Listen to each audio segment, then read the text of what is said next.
character. Excuse me, friend. Sorry for the intrusion. My name is Riley. Riley Morheim, at your service. I've come to you today to inform you of an unfolding story, yes. To inform you of a tale regarding lost love, heroism, self-discovery, and of the bonds of friendship that entwine the destinies of strangers. Have you interest in such a tale, friend? See, you speak here, now, to one of its heroes, and I'd ask that you not forget my name, for someday you'll want to tell your children of my tale. Riley Morheim, introducing you, the story of Eterna. Come, I've saved a seat at the table specifically for you, friend.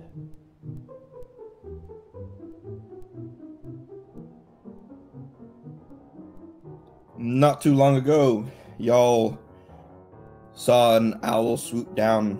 Adira saw that something or someone had jumped off the back of it before it took back off. And y'all were running up to see what the fuck was going on. So I would like everybody to roll perception checks. Yes, sir. 14. Would like to succeed. That's an 11 for Leaf. So, Riley has 14. 20. Lark has 9. It's a 20 total for Foresight. Brock is coming in strong with a 10. Alright. So Riley, Adira, and Foresight all notice that as y'all are running up, that there is one of the carts is now like taking off out of the caravan. It's like heading off the side of the road, and a guard begins to chase after.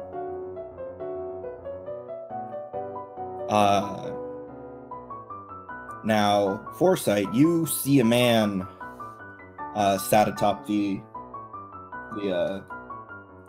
cart directing the horse. From what you can tell, he's well dressed. He has a very God damn it. He has a very nice hat with a big feather in it. I don't trust this man. I don't know why, but It's odd, he's very trustworthy. So I need everybody to roll initiative. That is a 13. And the caravan kitty is crying. I heard. I got a 19. do you plan on opening the... there it is. I got a 17. I don't know if you guys can see that. Yeah. Well, Leaf got a nat 1, as is tradition. Riley has 11. Okay. Alright. There we go. Alrighty then. So, Brock, this cart ahead of you begins to take away. It's, because this is a very dynamic scene, I'm going to use theater of the mind. It is about 30 feet away from you. Okay, now, can I tell that this... Okay, I wasn't able to see that this guy was driving it, was I? Right, you just noticed that the cart was pulling away. And that the guard was chasing it. And the guard's chasing it. If it's within 30 feet, my kinetic blast should be able to hit it from this range. So I'm actually going to try and shoot the wheel of the cart and see if I can break it. Okay. 13 to hit the wheel of the cart. And that's against true AC, right? Yeah. That would not do anything. Okay. No, yeah, it would, but that damage wouldn't do anything. Yeah, we'll pass the hardness. Okay. And then he will Man, that's really shitty. he will run about 20 feet after it. Which, I don't think I've done this. Okay. Have I done a kinetic blast yet? At all? No, this is the Okay, first so time. basically, Describe your blast. yeah, so what he would do is he would just kind of hold up his hand, and out from nowhere, it would actually be coming in from the ethereal plane. Small pieces of earth would just kind of start to materialize, and then in front of his hand, just kind of this rock. It would, in this case, it would just be a solid spherical rock, and he would just kind of throw his hand forward, and it would just fly in a straight line, and in this case, do nothing to the wheel of the wagon. Okay. Lark, you're off to the side and a bit further behind from everybody else, but you're also at a different vantage point. You see this cart come off to the side and start moving forward. What are you going to do? You are about 40 feet from the cart. Okay, so like, what are the exact details? Because, okay, first of all, has anything happened to give any indication that there might be a threat, that there might be some hostilities here? Like, what's my judgment of the situation? As things begin to unfold, you would certainly notice that one of your companions off the way has taken some action against this cart as it pulls away. He has like launched a stone of some kind, and he's hit it, but it doesn't seem to have done anything. Okay. Okay, so what I'm going to do is I'm just going to continue along my way here, trying to move ahead unnoticed, and get into some position where I believe that I will be able to run at it from a flanking position. Given the situation, if it continues on its path, if it continues going, you're going to probably have to start running now to get onto it. Okay. Can I hustle? Yes, you can. So that's what I'm going to be doing. Okay, so you hustle up. You would actually be able to reach the back before it takes off too quickly, as it's still kind of like turning out. Mm-hmm. Go ahead and give me a stealth check on the back. I will do that. And are you like jumping in, climbing on, or just trying to keep pace with it? It looks like it's accelerating. Yeah, jumping on the back then. Not quite getting in, but just enough that I'm hanging off the back. I got a 12 on my stealth. All right, go ahead and give me an acrobatics. I will do that as well. I got a 23 on my acrobatics. You leap with relative silentness into the back of this cart. Into the back or hanging off the back? I'll leave it up to you. Okay, hanging off the back is what I would prefer. So you're hanging off the back of the cart. At this point, the cart would begin to speed away ahead. And you can all hear, come on, you can do it. That was probably a little too country, but No, stick with it. This is good. No, it's not for him. Foresight, it's your turn. Oh, jeez. Well, I'm a bit slower than everyone else, and I'm a bit further back than everyone else, so I think that even if I double move, I won't be quite up with them with the cart. But that is what I'll do, nonetheless. All right. So you're just going to run at it, basically? Okay. Well, actually, yeah, that's a better option. Running is ×3 speed, I think. ×4 unless you're overly encumbered. I have medium armor on. Oh, heavy armor is the one that reduces the... Yeah, you can. I think you can still ×4 in medium, but you can only ×3 in heavy. Then yes. So, ding, ding, ding, ding. Yes, you would actually be able to rush up to the back of this cart, just barely. Do you want to try and grab on, jump up, climb it? What would you like to do? If I'm able to... Or just keep running? Yeah, I think that it'd be safer for me to try to get beside it before I start trying to get up on it. Okay. Adira. Yes. Can I see the man that is driving this cart? Go ahead and make me another perception check. Alrighty.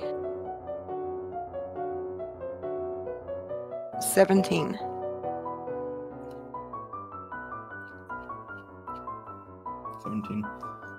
Very vaguely. You can kind of see an outline. It's outside of the range of your dark vision. So you don't. But it see is much. not outside of 100 feet from me, is it? No, Okay. Are you going to try shooting Yep. him? All right. You will miss. I figured his touch was bigger than that. Your little, like, tracer round of electricity just goes off into the distance. Oh well, I tried. All right. Do you want to move? Yeah. Okay, just in its direction. Yep. All right. Riley Morheim. It's your turn. Riley is going to sprint towards the back of the wagon, and if it looks feasible to just kind of vault in the back, that's what he'd like to do. If not, he'd be fine hopping up and grabbing on. All right, make me an acrobatics check, because you can run to it. Perfect. That's an acrobatics of 20. All right, you're able to, like, dive bomb into the back, like, leap and went whoop into the back of the cart. Perfect. And this cart is a covered cart. Like, it's actually like a hard covered cart. So there is like a window.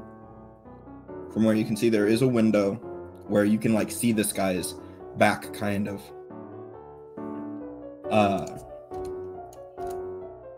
But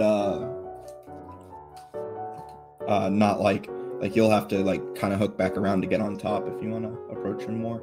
I see. Okay, good to know. Or you Thanks. can, like, because the sides are just leather flaps, it's not a frame. You could climb out the side. So I have options. You Good. have options. I love options.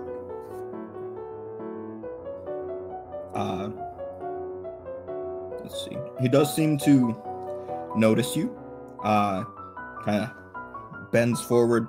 Not like getting a good look at you or anything, but he seems to bend forward and kind of like tries to scoot out of the way to the window. There's no running from me. Don't be ridiculous. I'll get him next turn. Okay. Leaf! I'm just gonna choose to be completely out of touch with the situation, given that I've just rolled so abysmally on perceptions and whatnot. So he's just like running behind everyone alongside Box, going, "What's going on? What's happening? Why are we chasing this wagon?" Okay. He's just got like his bow out, ready for the owl to come back, but he's so confused as to why we're like corsairing this wagon. Okay. So are you trying to more keep pace with Riley and Foresight and Lark, or are you trying to be more like on Adira and Brock's pace while like keeping an eye out for the owl? He's just trying to keep up with whoever's furthest from the wagon, just trying to stay in earshot and maybe get some answers. Okay. So I'll say you're at the medium move. You're with Adira and Brock. Yeah. And I'll say, since you're looking for that owl, would you like to be like prepared to shoot it should it appear? Oh yeah. Leaf don't trust no giant owl if it's swooping down on its buddies. Okay. Brock, it's your turn. Okay. How has this thing moved? Too far away for me to hit it? It has moved 60 feet further than it was. Okay, then yeah, that's going to be out of the range of that. So he's actually going to...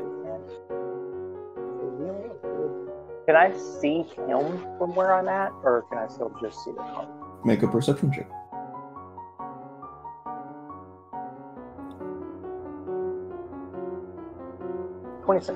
Yeah, you can see him. Okay. From where you're at, he looks like a human. Pretty well dressed. From what you can see. He does appear mildly alarmed and is making some actions to move off to the side a bit, it looks like.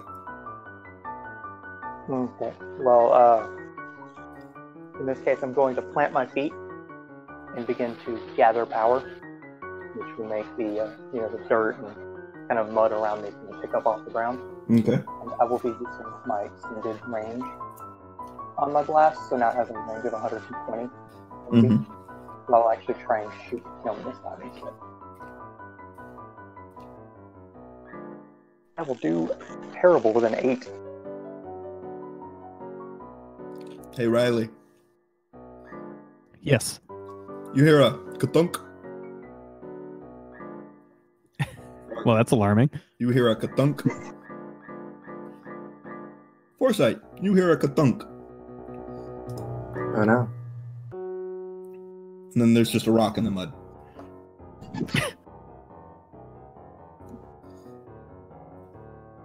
And that was his entire turn, yes? Yeah, because it's a move action to gather power. Okay. Lark!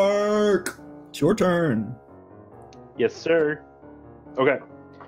How fast are we going? Last round it was 60 per round. You're still accelerating a little bit though. Not a shit ton, but a little bit. Okay. What kind of wheel does this card have? Kind of like a traditional wagon wheel, except for like, you know how like there's the perfectly round wagon wheel? These ones have like little wedges cut into them. Yeah. To create extra traction, but most of the round surface is intact. Okay. Kind of like traction wheels. As we're speeding along, like, am I able to like a loose, like a obviously not a branch that's attached to a tree, but I mean, is there like, I don't know, like a dry branch that's just like hanging with like obviously detached, or just like it's like we're traveling along a road, there must be like something I can like sort of like lean down and pick up like in terms of like you know what I'm saying? Well, I'm want a certain stick. that there is no dry branch here, but I will see if there is a stick you can grab. Okay. Okay. Yeah, that's true because it is storming. I'm gonna go with there's not really anything good for you to grab like where you're at. Okay. Like you look around and you don't see anything immediately grabbable that doesn't look like it might rip you off of the thing if you don't make a good check. Yeah. Okay. All right. Then I make my way towards the All right, front are of the you cart. climbing like sidling along the side, or are you climbing up on top? I'm going Okay. along the side Go ahead actually. and make me a climb check. Yes, sir. Whoops, wrong tab. Climb check. I rolled a 22. You make your way along, and you actually are able to get to the front, like right next to where, like you could look around and see whoever's in the seat. Although it is still pretty dark. Okay. Just passing lights. Yep. Do you want to go around the corner, or do you want to wait? I want to go basically beside where the driver is, or at least Like you want to like get on the other part of the seat? no, just sort of like hanging off on the side. Okay, you do so. He turns. I also want to get into a position that if I see like we're about to like hit a branch or something, I can easily like scamper into the seat. But All right. He turns to you. what can I see about the driver now? He does appear to be human. He's wearing like a highwayman mask. Has a fancy hat, nice clothes. Okay. And he's got the reins, but like in one of his hands he does have a rapier. It's like turned backwards in his hand right now, like he's doing the reins, but he does have a rapier. He turns to you and he's like, and you still actually have a standard action. So what would you like to do? I would like to use one of my hands to take out one of my crochet needles. Okay, so you draw your weapon. Yes. All right, it goes to his turn. He stabs me, doesn't he? He turns his rapier around. What is your CMD? My CMD? Yes, your CMD. 13. 13. All right. He takes it and he stands up on the feet braces, and like leans over towards you, but he doesn't like turn the blade towards you. He goes to where your hand is, and he tries to smash your hand with the butt of his not the butt, the pommel of his rapier. Okay.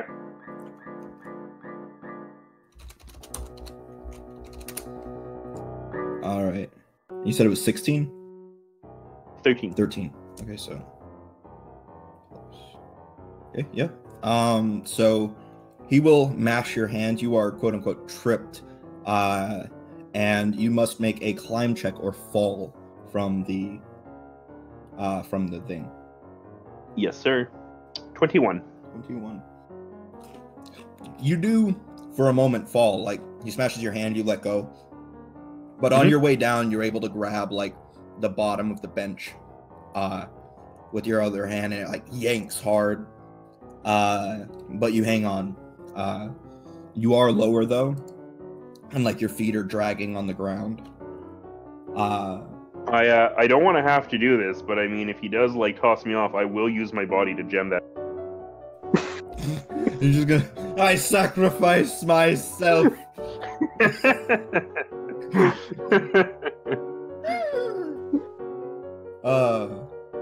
All right. Adira. This thing begins to pull away even more. And it is your turn. And how far is it from me? Okay, so you moved 30. No, I can only move 20. Oh. It's 80 feet away from you. So still within range. Yes. Alright, so we shall try this again. I am assuming that you move up to hit it though. Like that's what that 20 from. Okay. Just so you know. And that's a 14. 14. Is this against his touch? Yeah. It's the ranged touch attack. Yes, that will hit him. So then he takes 6 electricity. He gets hit and he's like, ugh. Oh, that's smart. But he does not go down by any means. Well, probably not 6. I mean, I'm not dealing massive damage here. Riley Morheim. You're sitting in the back and you've heard some struggle off to the right there, outside of the flat. Well, I think Riley would like to, since he can kind of squeeze out the sides, as you said before, swing around back into the passenger seat next to the driver. Left or right? Opposite side. What side of the window I saw the driver on? Give me a climb check. I can try that. 7. All right, so you can try to like swing out and like your arm gets caught in the the covering. You're just like hanging out. But you can like kind of get up. You don't swing out. You're kind of just standing on like the side railing, and like your arm is kind of stuck under the cloth. But... Sure. So would I be able to, if that was a move action, could I use a follow-up move action to actually swing into the front seat and make it look like I totally wanted to do this? Okay, go ahead and make an acrobatics check. Sure. From this side. That is a 16. That will successfully acrobatic in. However, you go around and he's already got his rapier out. And, well, as part of the move action, I can draw my rapier, right? Yes, you can. Done deal. He already has his rapier out, and he is going to attempt something. What is your CMD? My CMD is 15, 17 versus disarm. All right. So he tries to punch you in the face, like with the handguard of his very nice rapier. Like it's a move that you probably yourself know. Like you punch him in the eyes, and it takes him a second to see again. But he has missed. How dirty. It is indeed a dirty trick. And I just realized that for some reason, I probably accidentally double tapped in Foresight. Hey, we skipped your turn. Then I shall unmute myself. as I run astride this vehicle, moving at not really dangerous speeds as of yet, I will look it over, trying to find some place where I might find actual purchase, trying to make my job a bit easier getting onto it. Okay, go ahead and make me a climb check. Or an acrobatics if you're feeling daring. I will roll 1d20 for a climb check. That is a 7. You don't get anything added. I take it. No. So you're trying to grab on. You're like, and like you keep trying to like grab. Well, actually, the thing I was trying to say is like he's gonna look at it and try to actually find a place that he can grab on. Like you can kind of like grab onto this railing, but like you don't really pull yourself up at all. So you're just running next to it with your hands on it.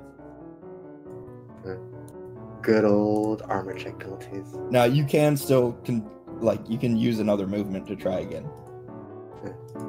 Well, could I roll a perception to try to find a better place or maybe a foothold? You would probably just it would be a fairly simple cart. Probably the best place is either the back or the thing at the front, the seat. Because it has like a little stair thing, not stair, ladder. Yeah. Then yeah, he'll try to make his way to the ladder. All right, make me Starting to a pants climb because- check as you like try pulling yourself up there, and you're like, fuck, shit. It's exhausting. That is a 9. That is 2 higher than the last. You Still not impressive. You grab onto this thing, and like you're grabbing on is what's keeping you like at speed with this thing. So you're like you're holding on to the ladder. You kind of pull yourself up, but like not all the way. Like you can't like pull yourself up onto the thing, but you do have a firm grip on it. Because it's a ladder. It's really easy. Yeah. All right. Leaf, you're standing back. Brock is now the furthest because he stopped to shoot. So do you stick with him or do you run after Adira, who is kind of slower? He shot at the wagon, right? Yeah. He's like, I guess he's just gonna keep trying to keep pace with everybody who's still chasing the wagon. He's gonna say, why are you shooting the wagon? Who is this? And just keep like marching on. Anyone want to respond? It's cool. I like his dogged confusion. Well, we really don't know the answers, so it's hard to respond. It's fair, I suppose. It's just like, if I try to respond, all you hear is fuck.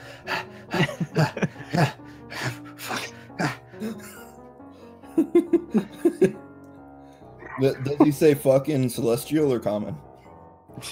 Am I the only person that hears Britney Spears?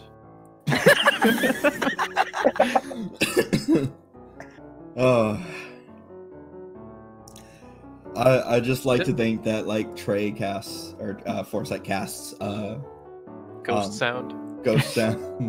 Like an offensive spell, and it's just like there's this loud rumbling noise, and then it just stops and goes, "It's Britney, bitch." Oh no. I'm into it. Okay, so you're running to catch up with the thing, or are you just going to catch up with the Adira and be confused? Yeah, just confusion and catching up with Adira. All right. So I'll treat you as still looking for the owl as well. Brock, this thing is now. You stopped completely, so. It's 140 feet from you. Okay, then I am just going to take a full run action and just chase after this thing because now it's out of my range. Okay, you got 80 feet closer, I believe, or do you have medium armor?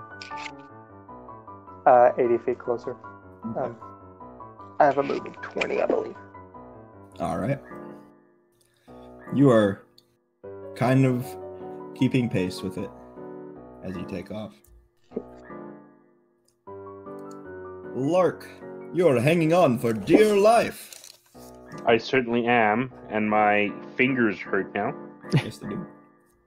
Are you going to sacrifice yourself to the wheels to save No. Like I said, that's the last resort. That's the last resort. Oh, But I'll do it if I wasn't have on to. the top of the list. No, it was not on the top of the list. Oh, shit.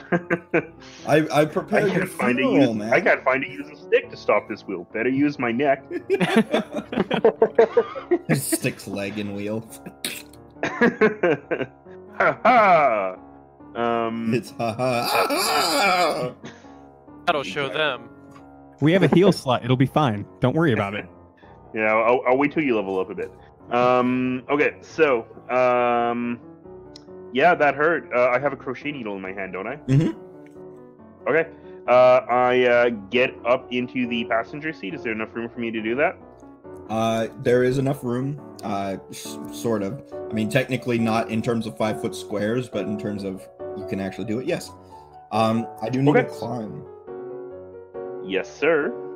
Would an acrobatics work? Would I be able to jump on?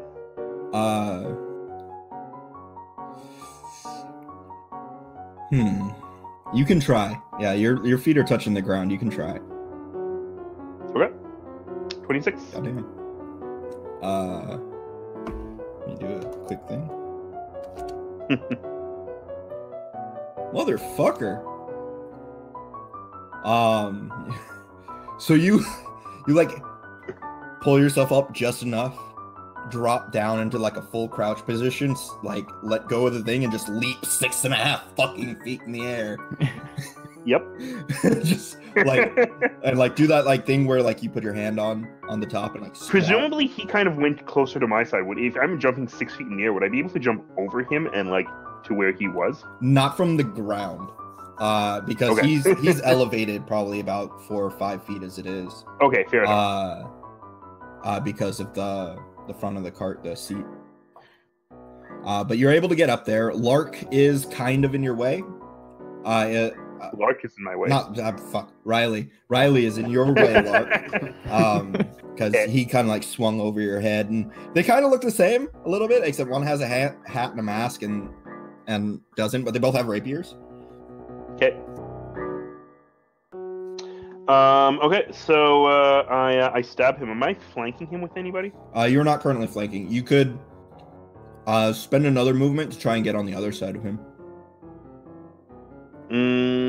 I think I will do that. Okay. Do you want to do it acrobatically? I was just about to say that. So would I be able to give you another acrobatics? Yes. This one would not be a jump. This would just be an avoid AOO. 22. I'm doing good on my acrobatics checks. All right. So you like deftly like roll up onto the top of the thing and spin around and like land behind him. He's like, that's not fair at all. And it will be on to his turn. He will kind of just crack the things and drop them, and he's going to do like a bit of fancy footwork. Shit, I don't think that's good enough. Your CMDs were what again? 13? Mine was 13. Okay. Mine's 15. 15. Yeah. Okay, so both of you get AOOs on him as he like does this sort of like not as eloquent as he probably had it in his head, like sort of like leg side over flip onto the back of the thing. So I do get an attack of opportunity? Yes, and you are considered flanking until he actually breaks the move. All right, my attack roll is a 14. And that is up to a 16. That will miss. You feel that All right. when you go to strike him, as soon as you almost like touch him, like your blade kind of deflects a little bit. He doesn't look like he's wearing armor. Okay. But something seems to be protecting him. Sorcery. Remind me, can you replace an attack of opportunity with a disarm attempt? Yes. Disarm, trip, and dirty trick, I think, are the ones you can do that. Okay. Sounds about right. I would like to do that with disarm. Okay. For a 27. Damn. This is actually kind of a tight one. Yeah. You disarm him. Do you let the weapon drop or do you take it? I think I can't I only take it if I do it unarmed? No, as long as you have a free If hand. you have a free hand. Oh, really? I'd love to take his rapier. You out of his hand as he does this flip, He's like, "That's mine." I give a slight bow. And then he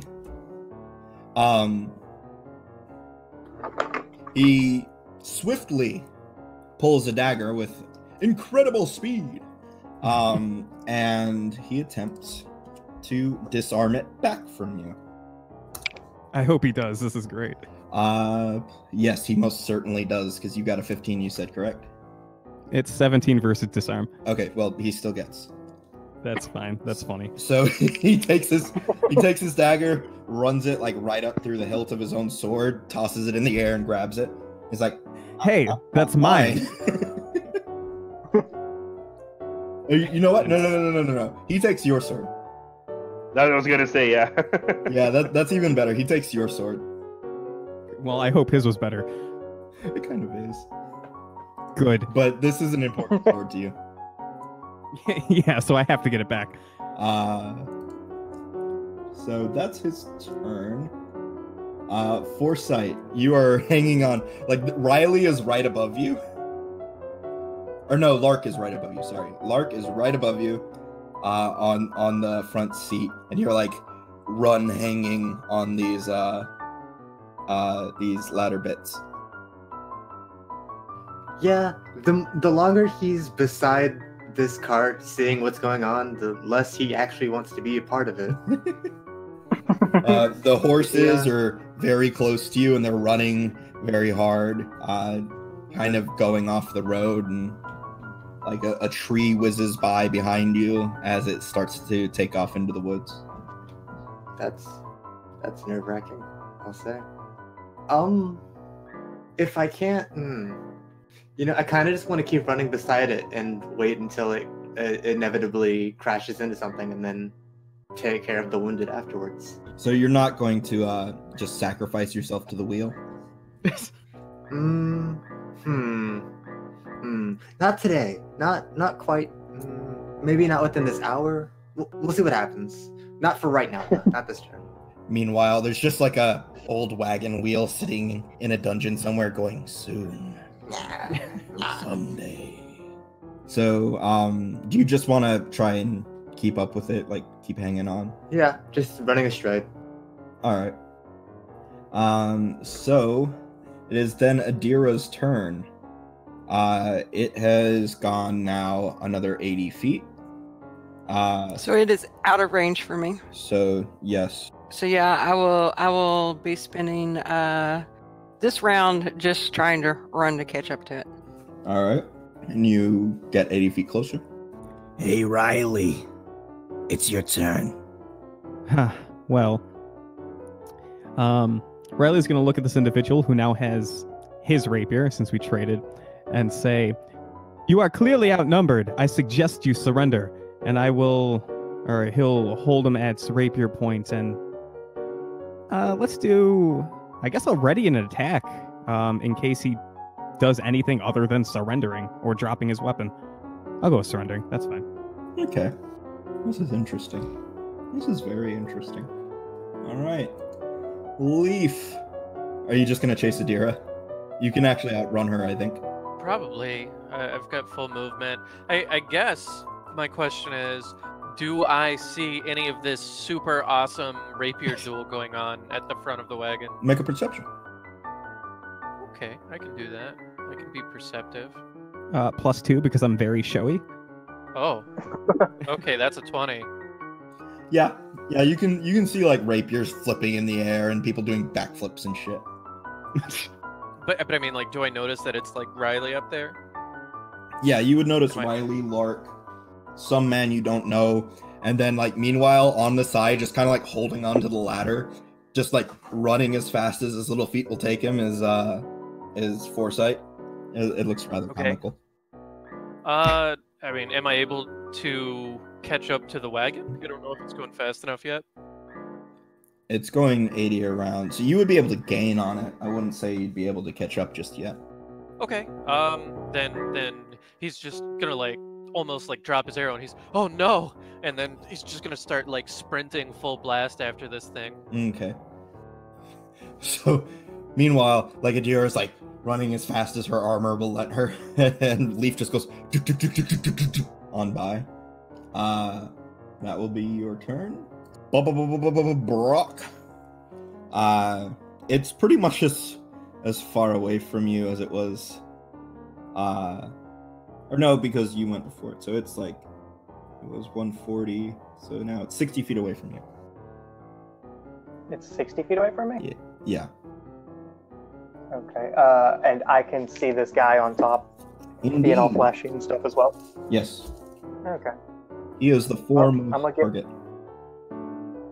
I'm going to give this another shot. I'm going to plant my feet, gather power, do my whole showy thing, and I'm going to try and put a rock spike in his back. Okay. That will fail. Holy crap. Could I roll higher than a 10, please? Probably. That is at a some 9. point when it's not important. You miss. It goes. Riley, a spike of like just random stone just goes in front of your face and it off into the distance. Who keeps throwing rocks at me?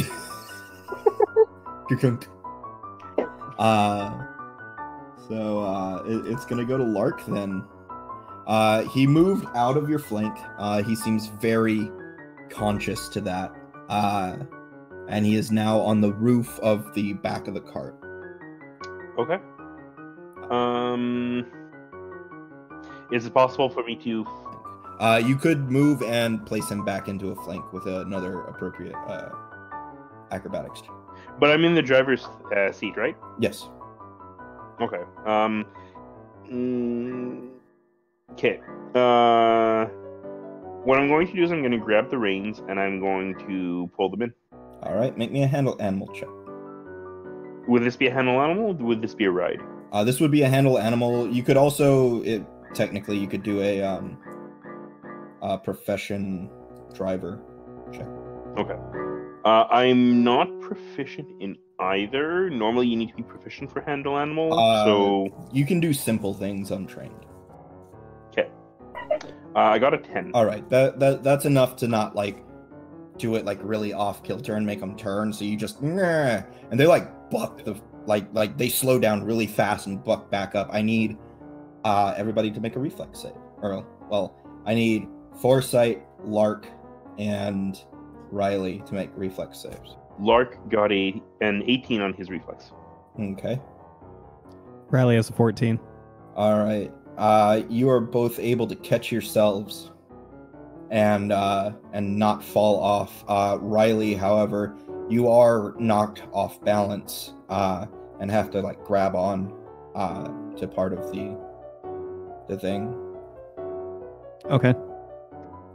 Now, did that take my standard, or was that a move? It would have been a move and a standard, because you would have had to grab the reins, which were like flopping around everywhere, and then okay, that's fair. Control them. So that would have been okay. So that's my turn. Okay, Trey. You kind of just slow down as the cart does, which the cart kind of like when it stopped, kind of like plows forward with the horses as they buck and like they kind of like almost face plant into the ground. Which is fitting, seeing as he was following with this in mind. Yeah. You, however, are absolutely fine. The whole thing does kick. The man on the back does a very good job of staying on his feet. He adjusts very quickly, seeing what you were doing, and it is his turn. He whistles very loudly. It does seem like a patterned whistle. And then he is going to step in and try and disarm Riley. Do I still get my readied action? Yes, you do, because it's ready. Okay. Should I take a penalty of some sort for being off balance a little? Yes, you're taking a -2. Okay. So it's whatever I roll -2 plus whatever his rapier gets me. So that would be a 17 plus whatever his rapier gets me. That would be a crit threat, because it's a rapier. Roll again. On a 17? Rapiers go 18 to 20? Yeah, Unless his is they extra are deadly. 18 to 20, but like you naturally rolled a 19, even with the minuses. Like, the minus will still apply to the confirmation, and that's what's going to matter. But you hit within the crit range. But he got a. My total was 19. Well, my Yeah, total was... He naturally got a. Yeah. Never mind. I'm stupid. Ignore me. It's cool. So it's 17 plus whatever his rapier gets me. that will hit. Then it's 9 piercing damage. It is actually 10 piercing damage. Fancy.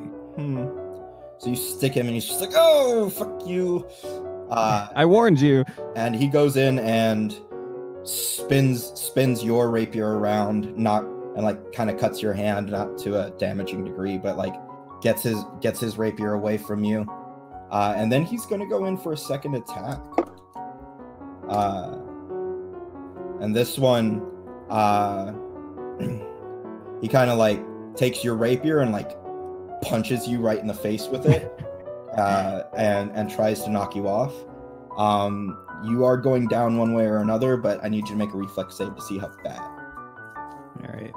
He does drop your sword. I got a reflex save of 25. Okay. So you like catch yourself. You land like in that little like foot guard area. But you are prone. You said he dropped my sword? Yeah, he dropped your sword. It's kind of like resting in your lap. Oh, that's very nice of him. I'll remember that. I say out loud as I fall down here. All right. He takes a step back towards the back edge of the thing, just a 5 foot. Or no, he made 2 attacks. Never mind. Foresight, your turn. Well, do any of my allies seem injured in any way that might need uninjuring? I don't think so. Not your allies. Yeah. The bad guy needs some healing. What about the horses? Yeah, they probably took some damage. I know falling off of a horse deals 1d6 damage. Yeah, they all look mildly hurt. Like they got dragged along through the mud for like a good 5-10 feet. This looks like a job for Foresight. Runs forward, heals the horses, ignores the combat going on behind him. I mean, what am I gonna do? Besides, like, throw alchemist fire or push him, I guess. Fair enough. Oh, I rolled a 1 on the die. They healed 2. The horses healed for 2. Well, one of the horses healed for 2. Okay. That is a very low roll, but it works. So you heal it up a little bit. It still hurt, but better. Yeah. And that was your move and the thing. Adira. You run, I suppose. How close am I to the wagon now? Say it's it stopped very quickly, so we'll say you're only like 100. No, not even. You're 80 feet away. Okay. Can I see this guy then? Yes, you can. Alright, here we go again. I'm pretty sure 6 isn't going to hit his touch, though. Nope, he just out of the way. Alright. It's Riley Moreheim's turn! I think that the first thing I'm going to do is stand up and grab my rapier. Alright. I'll let you do both of those at the same action. That's very kind of you. Thank you. I appreciate that. And then he's still on top of the wagon, right? Yes. He's technically I guess I'll use my right next to you. He's kind of pointing his rapier at you. Oh. In that case, wouldn't he get an attack of opportunity for when he stands? What? True. When someone stands up from being prone, you get an attack of op on them. Mm-hmm. Did he not take it? No, he's watching you. Oh, then fine. I will.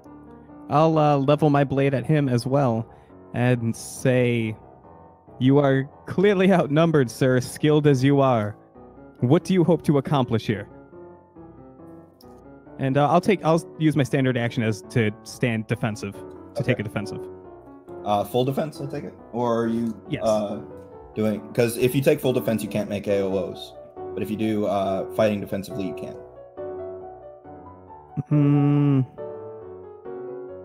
That's I think a. you actually have to attack for fighting defensively. You don't have to. You know what? I'm gonna take this round to stand off with him and take my full defense. Okay. All right. Leaf, the card ahead, probably I think like 40 feet ahead of you, has come to an almost crash stop in the mud.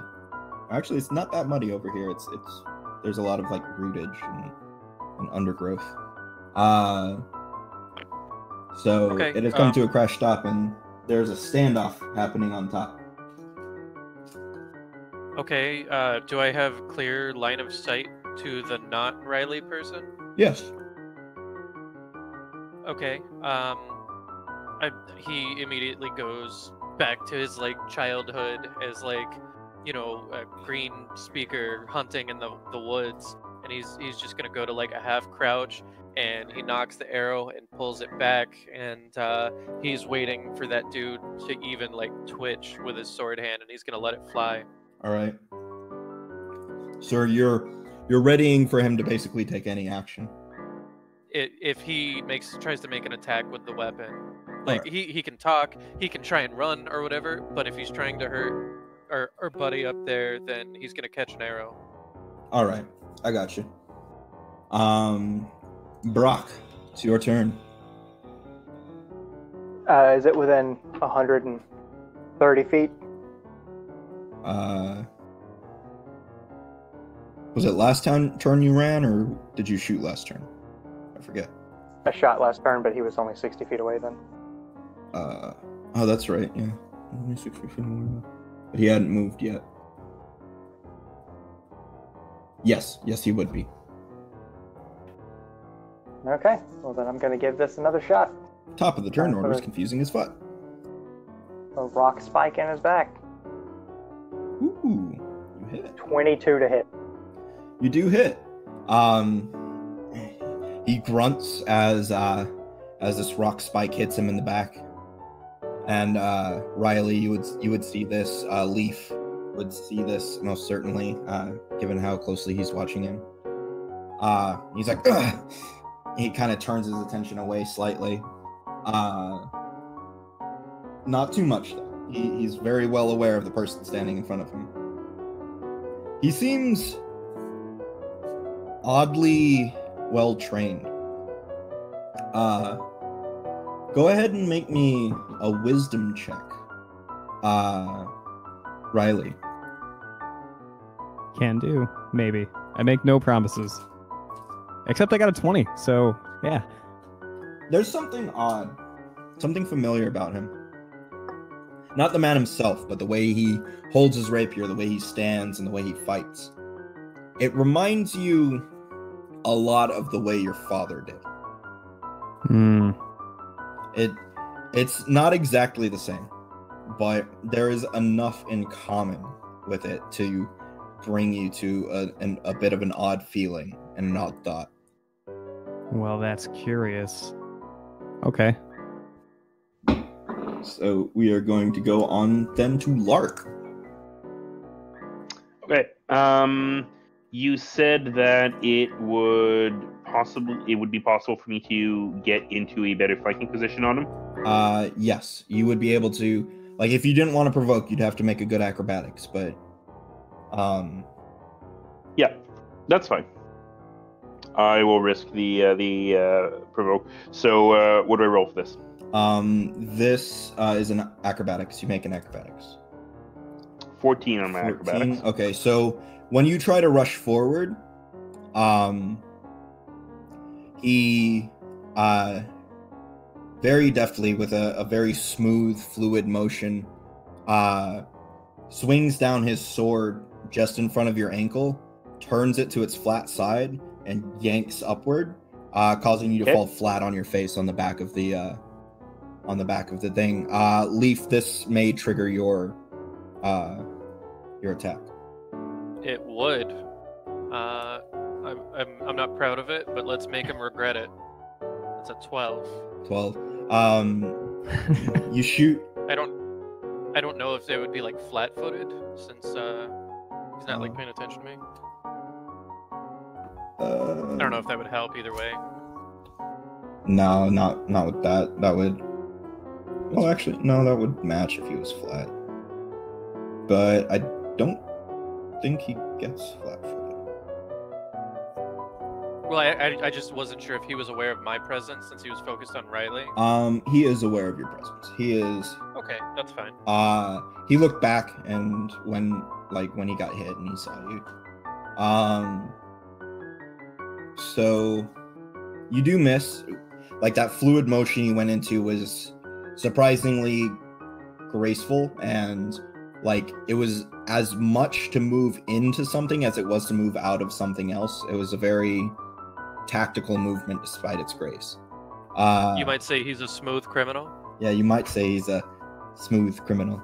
But okay. Well, don't want any copyright strikes on the soundtrack. With my fucking mouth skills, hell no. Not happening. I thought you did a really good job. Don't worry about it. All right, so Lark. Technically, you still have a move or a standard action, and you could, of course, eat that for a move or whatever you want to do. You can attack him from where you're at with a penalty, or what you gonna do? No, I'm going to. Okay, well, did he trip me? Am I prone? Yes, you are prone. Okay, so I'm going to use my move to get up. All right. You go to stand up, and he like shoulders into you. So he does get multiple opportunities. He does. Okay. He like shoulders into you as you're standing up, and I need you to make a reflex save. Yes, sir. 24. All right, you, despite the shove, you manage to not fall off of the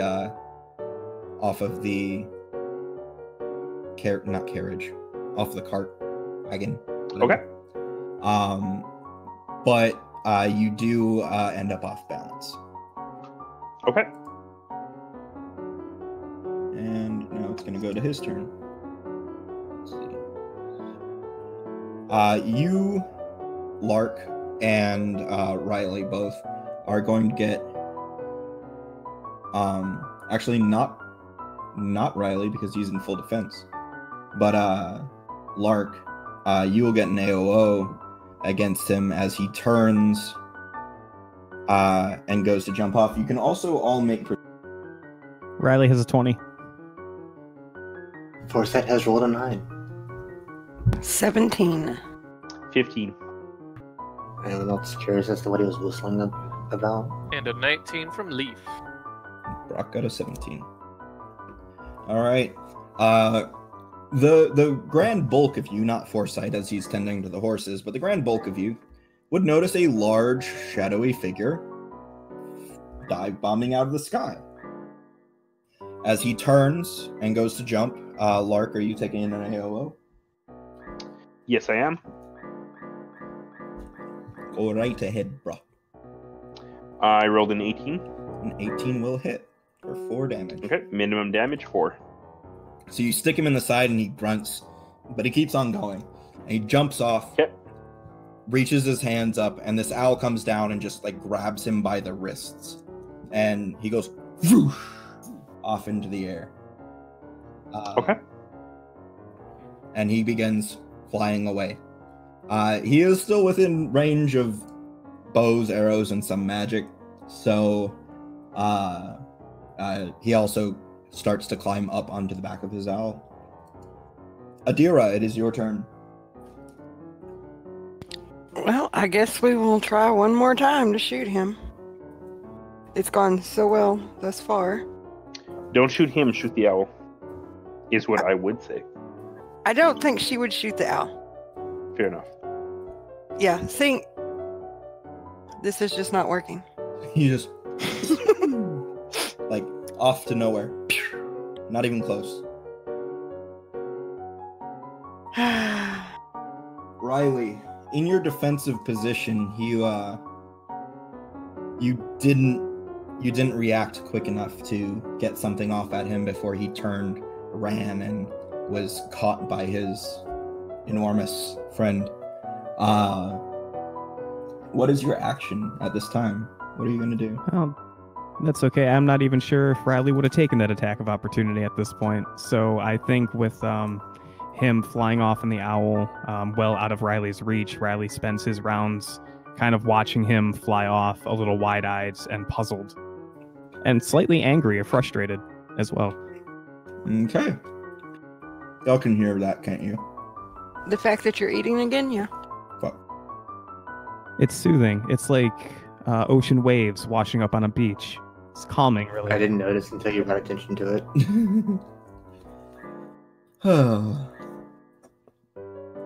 ASMR mouth sounds. ASMR Pathfinder. And then you creep up on the goblin. No. Hey, we were promised ASMR Matumbe, Yeah. and I Hey, intend to cash in on that. Steve, when you listen to this, yes. Steve, do ASMR Matumbe. We're waiting. We need his dulcimer tones. That was a terrible Matumbe. I could actually do ASMR with this microphone. I shouldn't. Oh, that's really tempting. But oh, is it tempting. Later. I'll do it later. Okay, Leaf, you're the one with the bow. What do you want to do? Leaf doesn't have that kind of bloodthirst. He's just happy everyone's safe, so he's gonna lower his weapon. All right, Brock. I think you're the last one that could potentially hit this guy. Would it be possible to shoot the owl in the wing and bring it down? You can attempt a cold shot, yeah. Okay, I am probably going to miss horribly because, well, I haven't been shooting very well at all, but I will... So ready for this nat 20. I don't know if you actually know the rules of hitting a flying target. When a flying target is hit, they automatically have to make a fly check. Making a cold shot decreases your chance to hit and has a special effect if you hit. And I don't know if you're aware prior. I want to make sure you are. Yeah, but the basic fly check like that you have to make is really garbage. Like, it's 10. Almost every flying animal in the game has a pretty good chance to make it unless you do significant damage to it. Yeah. Yeah, I'm going to specifically be trying to hit it in the wing then. Okay. 'Cause I'm not really trying to kill it, but I mean, if I could bring it down and, you know, Kills it stop anyway. them from getting away. I want Or you I to can do roll that. again. Okay. You miss. Like, you miss really bad, but you just miss. What is I'm keeping consistent. Oh, it's only -2 for that. It's not too bad. All right. And with that, he begins to fade away and through the rain and whatnot. Like the few broken clouds, like out here, there's more breaks in the clouds, but it's still raining pretty consistently. Like, you can see every once in a while he'll hit like a little bit of moonlight that comes down through the clouds, but he vanishes after that. Since Riley was up close and personal with this guy, is there anything telling about the way he was dressed? Something that would identify him as part of maybe a certain group or faction within the region? You can make a knowledge local check. I'd love to do that. With a 19. Very specifically, no. His clothes are very well made. His clothes are very nice. but they do not directly like tie him to any group or anything like that. In fact, now that you've seen it and you think you remember hearing a rumor at one point about somebody simply referred to as the Flying Highwayman, almost an urban legend of sorts, or road legend, I suppose would be more apt, but about a highwayman that would come from the sky and happily rob whoever he happened to drop on. They talk about him being a scoundrel and a vagabond, but nobody ever gets killed when he's around. Sort of thing. He's not like a bandit. I've noticed an extreme lack of lethality to his fighting style, which was interesting. You guys almost changed the whole no one gets killed. He was trying. You would have definitely taken that up to notice that he never once tried to kill any of you. I know, it made me feel really bad about the lethal damage I did to him. The way he reacted to that tells you it's probably not been the first time. He's probably been on the wrong end of the stick more than once. Yeah, and spoiler alert, it's not going to be the last time either. Probably not. Now, his dress and stuff wasn't like nonsensible. It was very well made, not in the sense of like, oh, I stole this rich man's clothes. It was fitted, but much like your clothes, it was fitted in such a way that did not restrict his movement at all. I was fairly close to him, and I do have some expertise as far as clothes making is concerned. Would I be able to shed a little bit more insight with a craft tailoring check? Well, certainly. I rolled relatively low. I got a 15. Okay. So you wouldn't be able to shed any light on like the specific maker or anything like that. You can tell that it's not his clothes were not made as a showpiece. They were made of very fine materials, not, looks like a fine material kind. You could tell by the way when you stabbed how it ripped. He's working with silks, high quality leather, very nice materials. Everything about his outfit was very high dollar and very like custom made. So somebody is making it specifically for him. It's not stolen or something like that. But other than that, there's not a whole lot. It was a very tense moment. You weren't worried that much about the stitching. All right. Fair enough. I guess that's all my questions for now. Okay. Well, Brock would run up to the cart and try to catch up with everybody, and would immediately start asking everybody if they're okay or if they were hurt in the fight. Yeah, so almost immediately after the fight, while we're kind of mulling this over, and as I'm assuming Brock's running over, Riley's going to say out loud, just loud enough for Lark to hear anyways, that man, odd, he was fighting with my father's combat style. Very peculiar. And that's it. Maybe he's from the same area and learned from the same group of people? Yeah, Riley, where are you from? Tell me about your father. Yes, Riley, let us ask you questions for once. Well, to inform you about my father would take some time, perhaps once we resume to traveling. But in short, Lark, I'm from Solaria.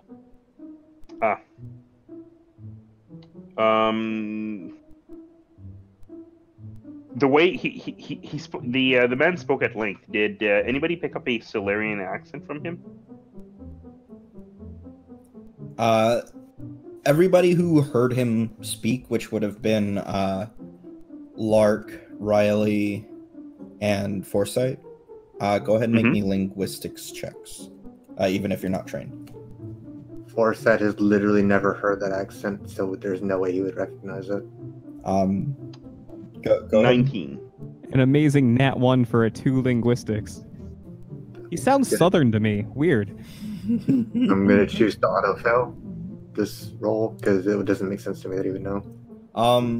It would in this instance. So go ahead, roll. I will roll. I guarantee you.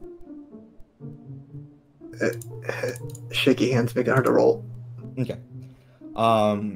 So you would feel, Foresight, that it was pretty familiar. He sounded like, while well spoken, he did sound pretty similar to a lot of the people around Stormbluff. And you would definitely pick that out, Lark, as well traveled as you are as a merchant. You definitely pick up that there is like an upper crust version of the Stormbluff accent in the way he talked. Okay. Now, Riley, yeah, you think he's from the south. Sounds good. Anyways, there's probably someone who's very interested in getting their wagon back. Yeah, for sure. Speaking of which, at this time, several guards come running up, barreling forward. They kind of fell behind everybody because they're in like relatively heavy armor and we're spaced out. Just quickly, did we check what was in the wagon? Not yet. No. Riley would have. So before the guards come, I take a really quick peek to see what's inside. What's inside appears to be an assortment of various old things, tapestries. There are, of course, several crates that you can't see what's inside, but you see tapestries, little statues, vases, a couple of which are broken now. But it looks like old stuff. It doesn't look like this is like new artwork or anything. This is things of the past, is what this looks like. Okay, so I guess it was just a normal heist. But still, it seems like he knew exactly what he was looking for, so it wasn't a random robbery. Or was it? That is the question, isn't it? It is. Sense motive on the plot? Can I do that? Sure. I'm just kidding. I'm not going to roll that. You may have to roll sand afterwards. Rolls 1 permanent insanity. While everybody's looking over what's in the cart, Brock would be looking at mostly, who is it, Riley and Lark who were in the fight. He would be asking, were either of you hurt? Is everything okay? Is anybody wounded? Nope. Just some bumps and bruises, nothing. Nothing. Yes, really he was damaging. very delicate with his fighting style. And I'm still healing the goddamn horses. Yeah, you probably are. Like, they actually took a fair bit of damage. One of them took 8, one of them took 4, and 2 of them took 6. Well, I rolled for horse 2, and I rolled a 9. Okay, that one's healed. Horse 3. That's 5. That one's mostly healed. 4. That one's That's fully 10. healed. And then I'll use the lesser healing for. Yeah, horse 1 is currently the the most hospital fucked bit. up one after everything. Okay, then that's horse 1. Okay, it's fully healed now. And how many of these do I have?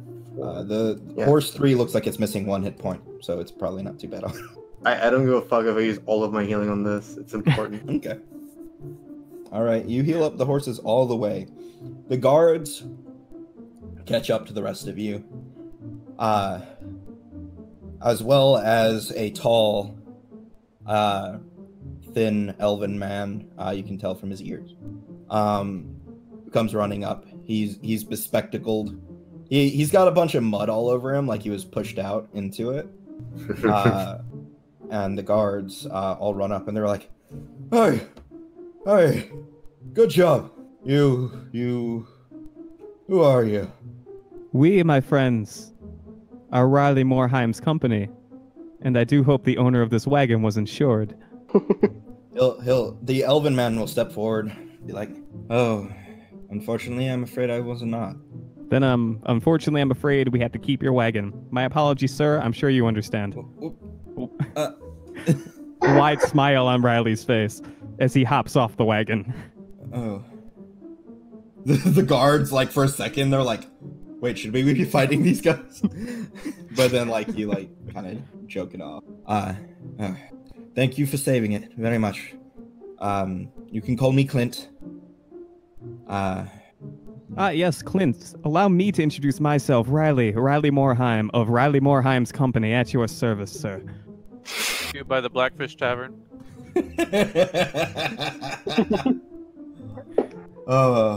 Was that the name of that tavern? You mean Carla's place, right? Yeah, I think he's thinking of Carla's place. Oh, okay.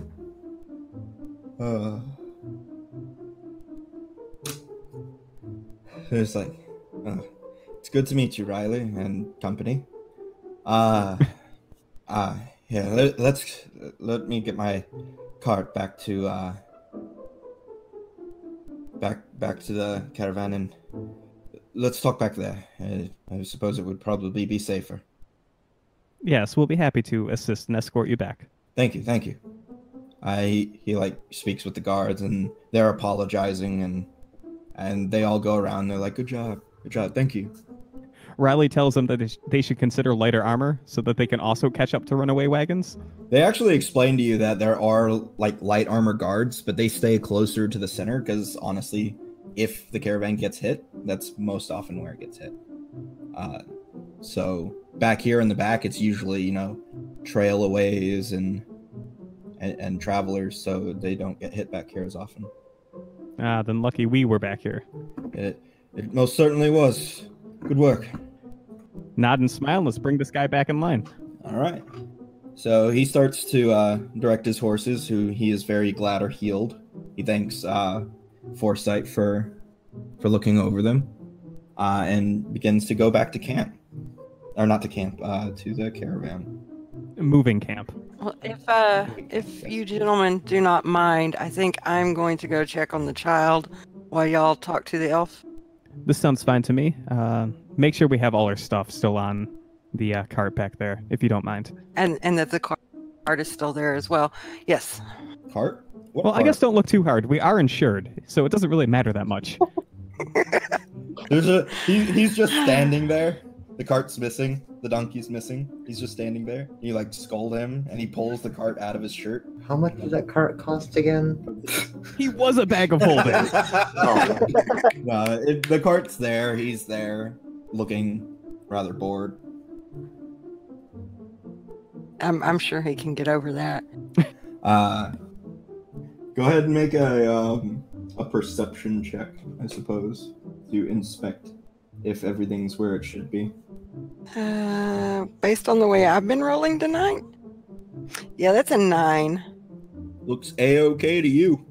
Yeah, everything's great. Everything is great. So I'm going to stay with the child and the donkey. For the record, I would have gone back to the cart because the alternative is talking. Yeah, the DM's talking too, but he's doing it with his mic muted, so it's not doing any good. Whoopsies. All that exposition just lost to history. Yeah. I was just saying that Foresight murmured to himself that he's read of a lot of people using humor to diffuse a situation, but he's never heard of someone using jokes to create tense air. So I did take that. you did. You get him back to the caravan. You check your stuff. Everything seems to be in place. What do y'all do? Do y'all go to see the man, the elven man? Yeah, I'd love to hang out with Clint for a little bit. All right. So, what about everybody else? I follow along. Okay. Yeah, I'll follow. I was planning on interrogating Riley as to why he thinks it's okay to just run up and gallivant and take care of marauders. I guess this is a conversation we're having as we're walking over to Clint's wagon. I would imagine. Yeah. Riley, what were you thinking?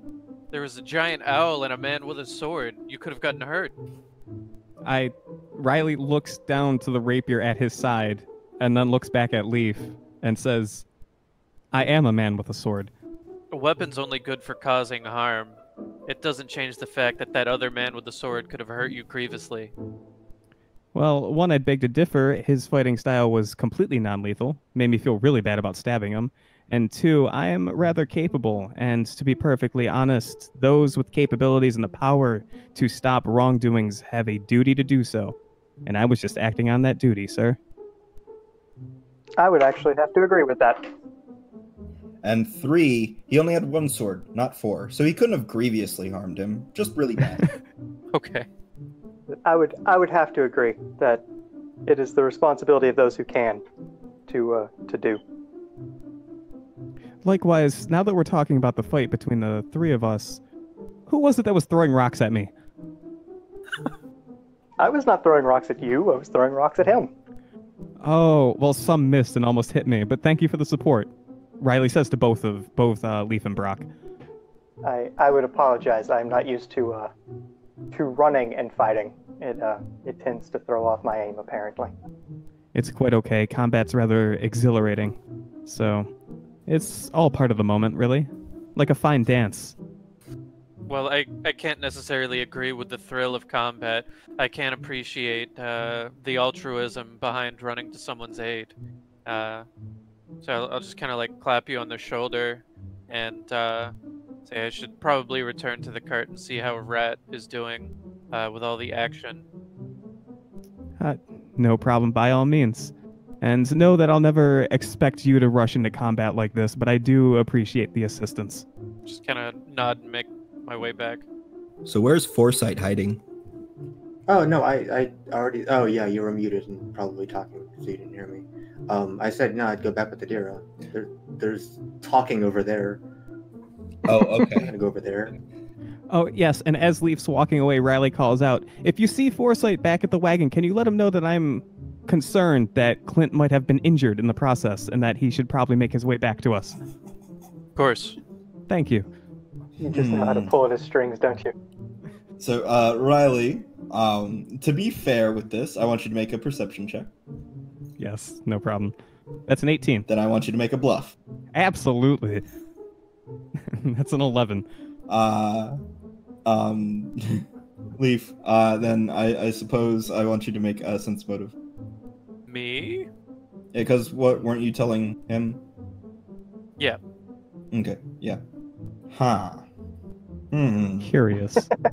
That's an 11 for those listening.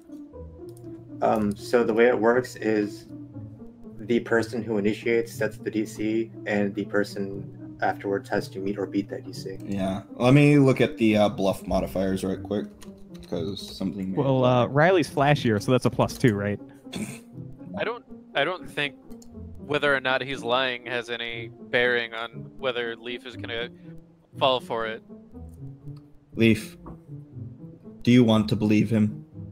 I want to believe in Riley Morheim of Riley Morheim's adventuring crew. Then he is absolutely telling the truth. Wait, can you say that again, please? Blackfish Tavern.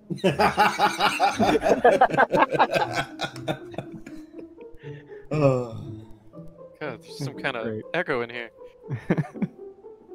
But yeah, I'll absolutely go and attempt to recruit Foresight for the healing of the victim of this terrible crime. All right. So you return to the cart, but in the meantime, because that will take a couple of minutes. In the meantime, Riley, you do arrive at Clint's cart along with Brock and Lark, I believe, if I'm not mistaken. Yep. All right.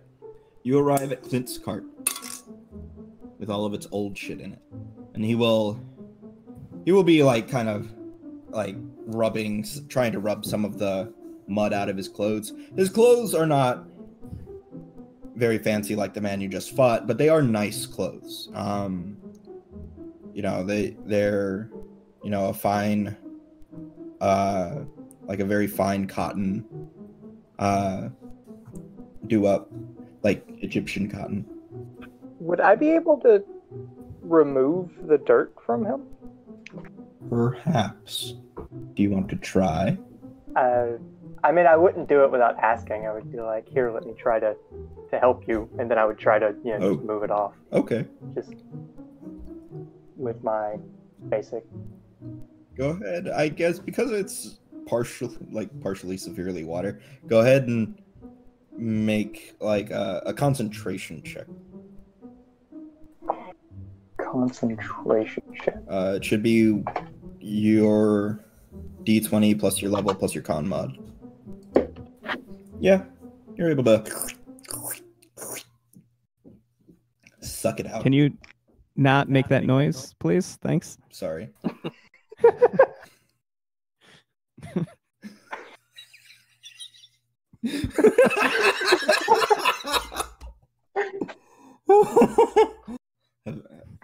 Have we gotten under Riley Morheim's skin? No, but Chris is very perturbed.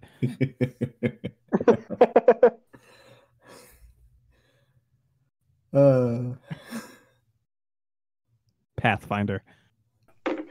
Pathfinder, mouth noise generator. Slurp finder. Slurp finder. Suck finder?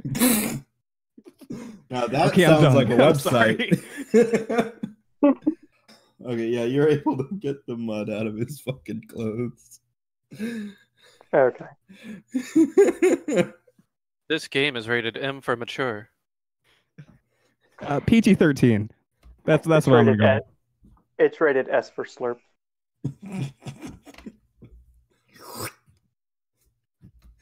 Please stop. Okay, I'm sorry. You want me to go in there and throw something at him? Oh, absolutely. Okay. I have a shield.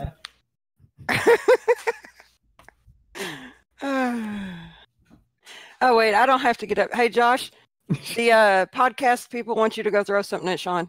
Tell him I'll throw a fork at him if he comes in here. Y'all, he just picked up the butcher knife. Oh, you motherfucker! It's all about who has the bigger weapon. Fuck, I'll go in the closet and get mine. It's bigger. Get my fucking Wow, this apple. got real fast. Well, you were building your characters. I studied the blade. Anyway, where were we? Mud. Yes. Mud and slurping noises. Yes, I had aided Clint in cleaning himself off. Oh, thank you. Thank you very much. Clint is clean. Good. Does he look hurt though? No, he looks absolutely fine. Well, are you going to fix that before Foresight gets there? Oh no, I have no way to do that. Yes, you do. All you got to do is punch him. Punch him, then he'll be hurt when Foresight gets there. Oh, you mean fix that? I got you. Yeah. I'll beat the shit out of him so Foresight has something to do. Anyway, he's like, thank you very much. And all of you, and your companions. My name is, Clintoriel, but you can call me Clint. I own a rather large museum in Starlight. What's the name of the museum, sir? The Clintoriel Museum of Ancient History. That's quite interesting. Do you specialize in any geographical era or historical period, or are you just amassing general curiosities? I do try to get as much as I can from as far ranges as I can. Most of my artifacts are restricted to what I can find here in Noctis, but in some markets I find things worth purchasing from other areas. That's interesting. So you travel often, do you? I do. And is this the first time someone's tried to whisk away your wagon? The entire wagon, yes. I've been robbed before, a couple of times in the past, but never to quite the extent, nor surprise. Do you have any idea of why you, out of everyone else here, might have been targeted? Anything in particular you might be carrying? I have several artifacts, unfortunately, a few of which are broken now, but they're worth money to some people. Others, they're worth almost nothing. Are any of these artifacts of magical nature? The ones I have, very few, and much of the magic is faded. Though I do come across some sometimes. The ones I have here now with me, I've bought at market from Stormbluff. Would you say that anything that you're carrying right now, would there be anything that you would consider to be particularly rare, strange, or valuable? Yes, I have a couple of things I would list that way. But exceptionally so, like to a degree that you might not have any regular trip. One thing, yes, I have a bottle, unopened, tested and confirmed, unopened for over 3,000 years, within some fluid of alcoholic origin. So you have a 3,000-year-old wine bottle? I believe it's something a little more akin to rum, according to the mages, but yes. Oh, well. And how expensive would this alcohol be? I paid about 500 gold for the bottle. Oh, never mind. Alright. Certainly neat, but maybe he was just after the value of the cart. It's possible. He just landed, kicked me off, and took off. So I've never seen the man before. Can't say that I know if I was targeted specifically or not. Pardon me, Sean. What did you say? I forgot to write it down. But you said the man's act was from where? Stormbluff. It was a Stormbluff accent. Okay, so I positively identified it as a Stormbluff accent. Yes. Okay, cool. That does not help narrow things down. Okay. Like a upper crust one, at that. All right. Well, I say. All right. Well, I'm glad that we could help you save what we could. When we do get to Starlight, I would love the opportunity to peruse your museum. Absolutely. Once I return, I'll be opening back up. But I am making a detour between here and there to procure some more artifacts, this time directly from the source. Which is why I wasn't insured. I didn't want to carry it. As my cargo is worth a fair bit.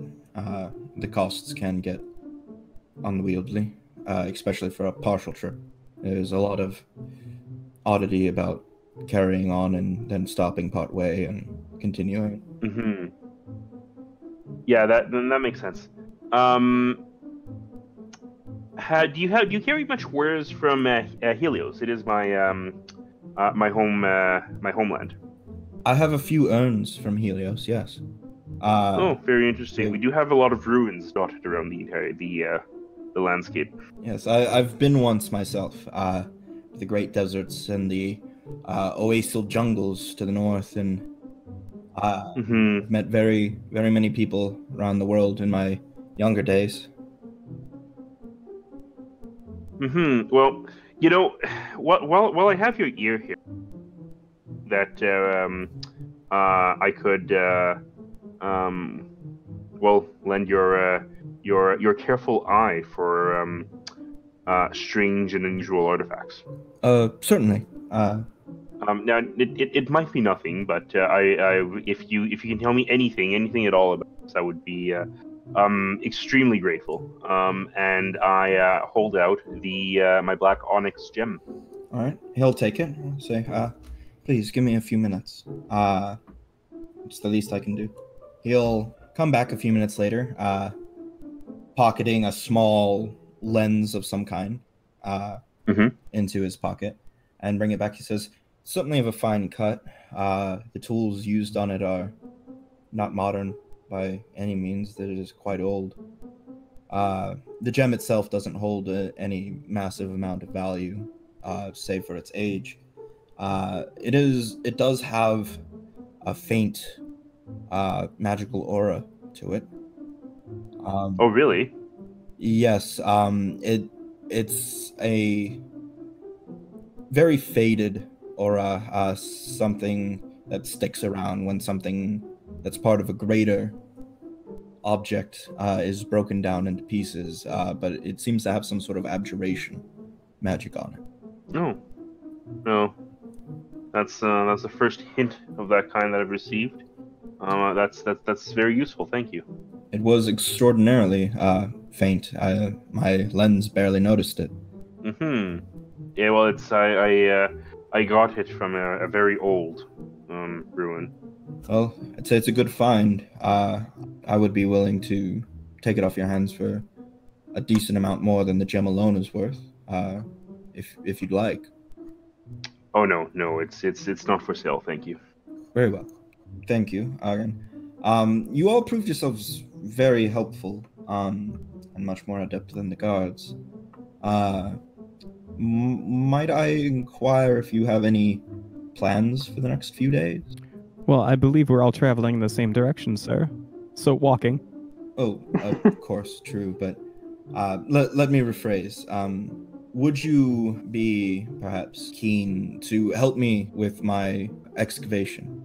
I'd be willing to pay very handsomely for guards of your caliber, and it's a few days added to our trip. I think it would be. After this incident, I'd rather not go alone.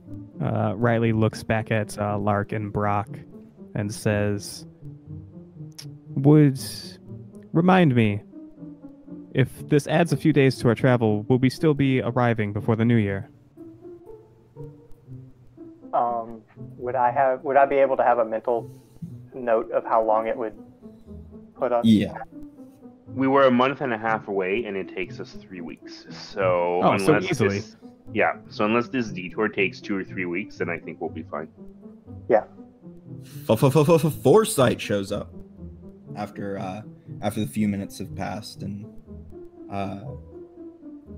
you're in the middle of this conversation. He comes trotting up.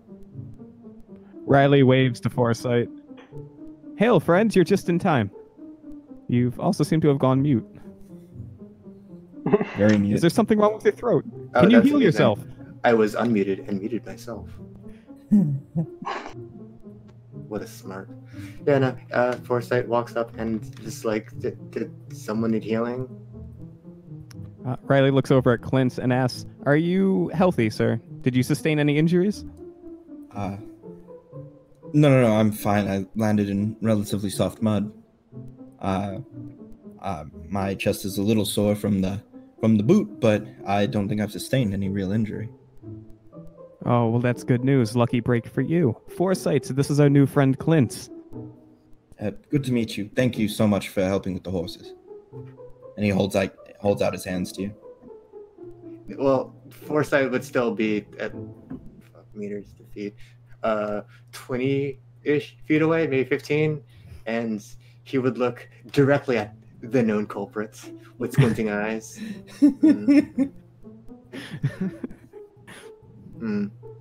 The culprits. Yelling out to Foresight, we've just been offered a job to guard Clint on an excavation that'll add but a few days to our journey. What do you think, Foresight? Congratulations on taking a job. If you need me, I'll be back at the cart. Well, friend, we are a company, the 6 of us. This would be a job we'd all be undertaking, unless you want to sit out a session. You got to stink it. Wait, what do you mean by a session? What is that? Don't worry about it. Just play along. So with 6 of you, I'd be willing to pay 500 gold apiece for the trip. Brock would immediately turn his face. Lug's jaw just goes like slack. Yep, You guys have fun making that decision. I'm just gonna go back. Stink eye the whole way back. Stink eye the whole way back. Looking right at you. Brock would look at him and be like, "Did you say 500 each?" Yes. Excavations can prove rather dangerous, and also acting as guards against anything else on the trip. There, we would be separated from the caravan. We would be behind them, by all means. So, guarding services, dangerous territory, compensation to make sure you don't try to take the treasure over your pay, things like that. Well, before I let the greed of 500 gold pieces each force me to say yes immediately. Do you know what sort of dangers or oppositions we might be expected to come across on this excavation? Well, the ruin, best to my knowledge, has sat relatively or totally untouched for the last 200 years. I do know that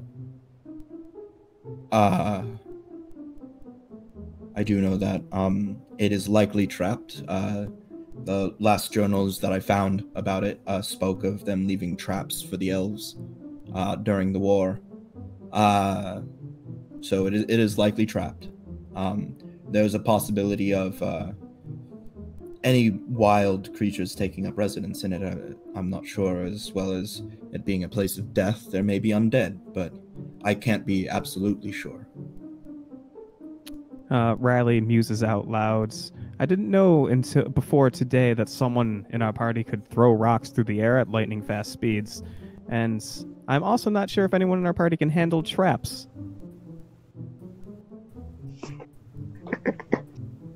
And I am still uncertain of this, but I suppose if you let us know, or if you let me know exactly where this excavation should be taking place, I can discuss it with my party, see what we know of the area, and I'll try to get everyone on board. Certainly. If you don't mind, I wouldn't disclose unto you the exact location, but it is a place called the Black Keep. It was an old fort during the war.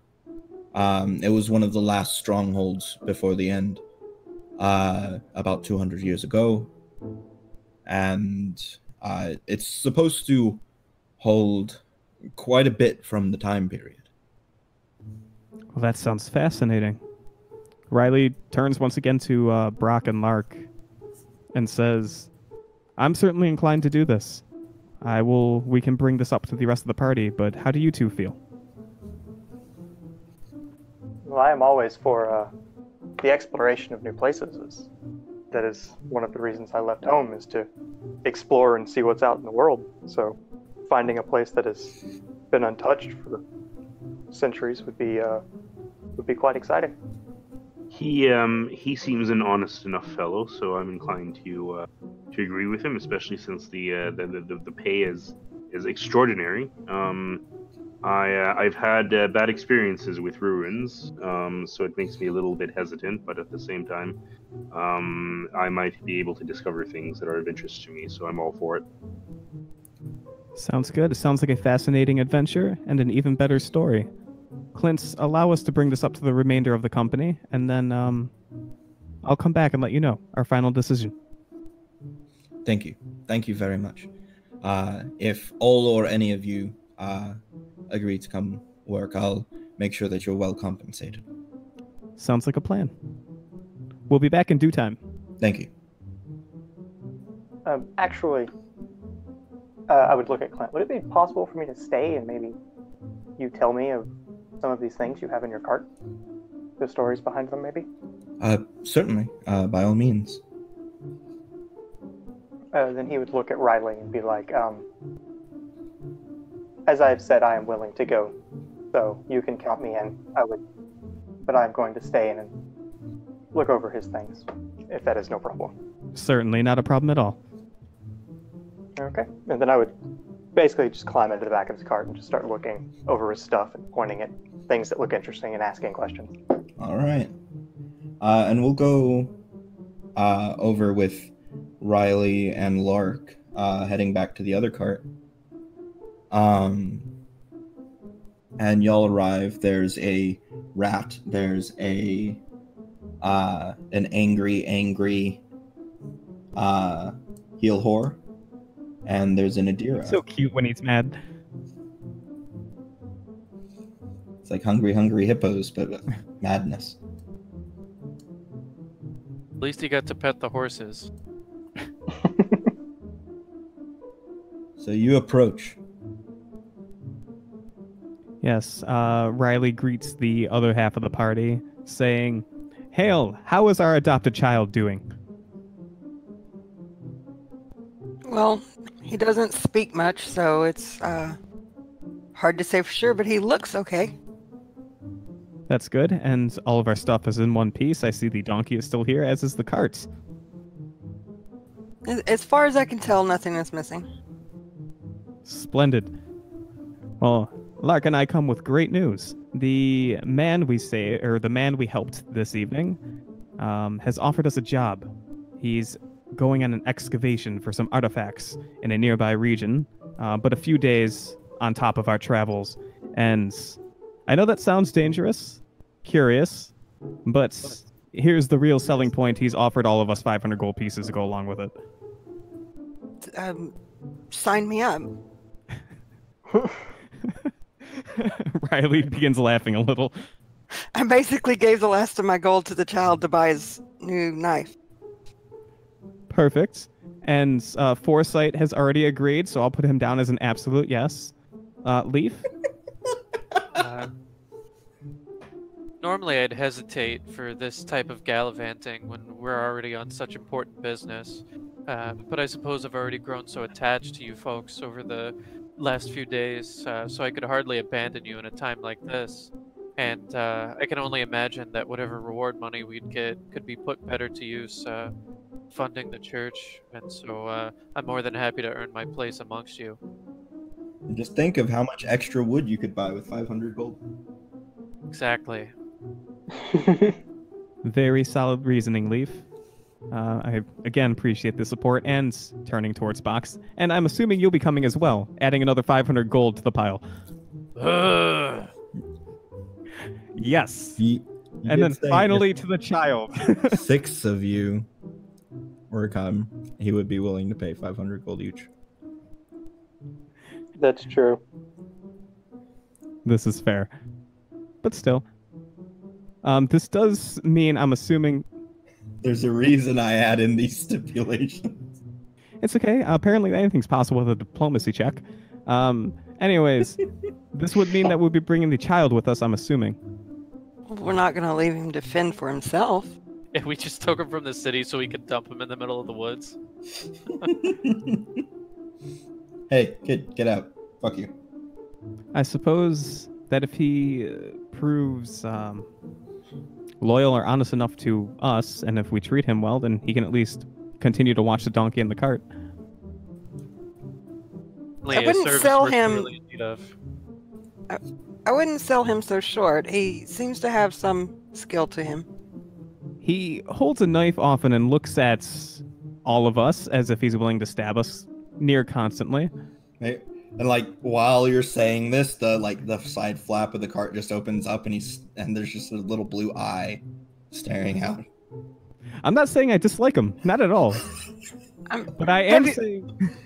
Have you stopped to consider that for him to survive on his own on the streets requires some considerable skill? True, and I have considered this, and if he does travel with us, I will offer him some training in combat. Surely, if he's willing to take it.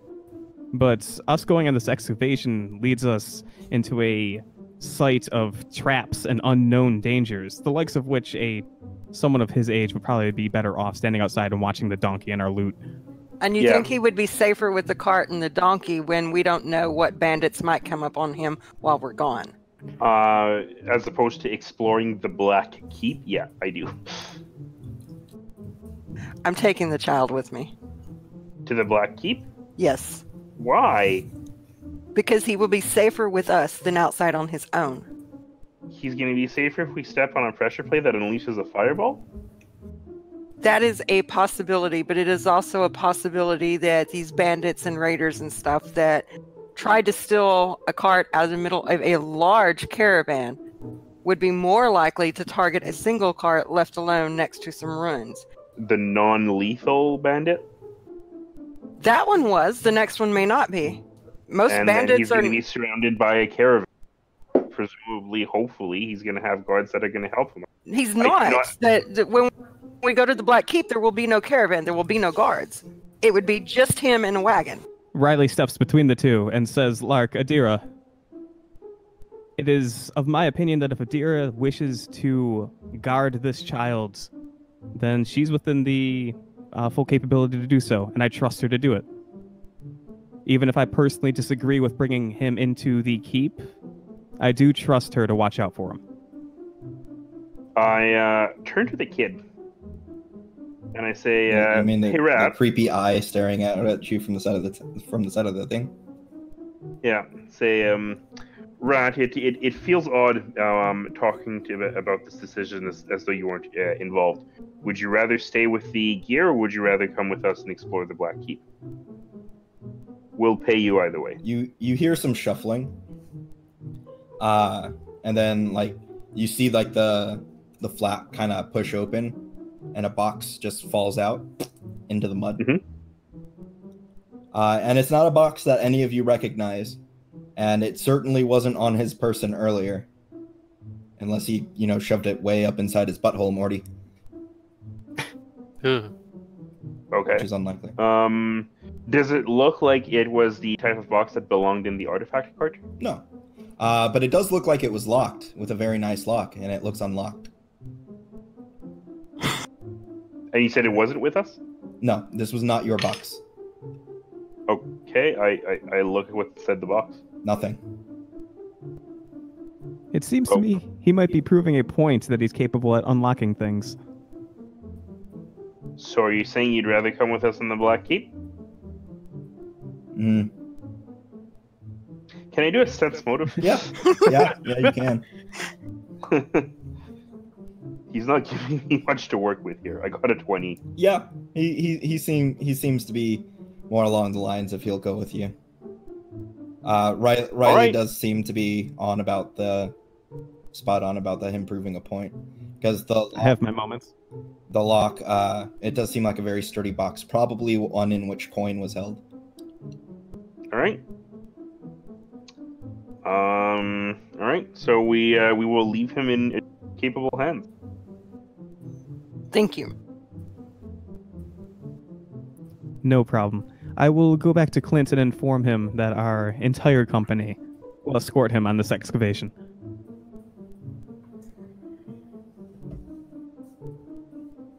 All right. So you're on your way back. Meanwhile, everybody but you and Brock is back at the old cart. Brock, you're up there with Clint, inspecting his thingies. And that's all until next time on Dungeon Ball Z. Super legit. GG, guys. Look at that. We're like one big happy family now.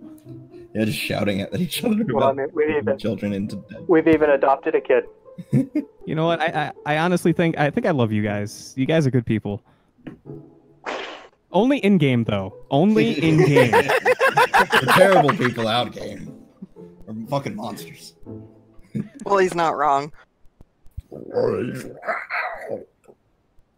I mean, I feel like I am the definition of a horrible person. So.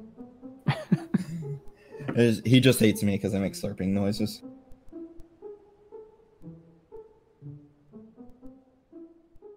I want to thank our patrons, Robin Mims, Tim Demuse, and Brian Rafe, for all their support and for being awesome people. Check the episode description for a link to our Patreon if you would like to join this list and to help support the show. You can also find our Twitter and contact email in the description as well. There are a lot of people who have helped us on our journey to poddom, and I'd like to shout some of them out, many of whom hang out with us in our Discord. The Hideous Laughter Podcast, Filmore's Crossing Podcast, aka D&D LCP, Weal or Woe Podcast, Hex Grid Heroes Podcast, the Roaring Trainers Podcast, the Within the Waves Podcast, the Podcast for the Untimely Dead, and Action Forge on YouTube. You can find links to their Twitters and short descriptions in the episode description. You can also let us know what you think of the podcast as a whole by writing a review on iTunes. Feel free to contact us as well for any feedback. And thank you very much for listening. See you later.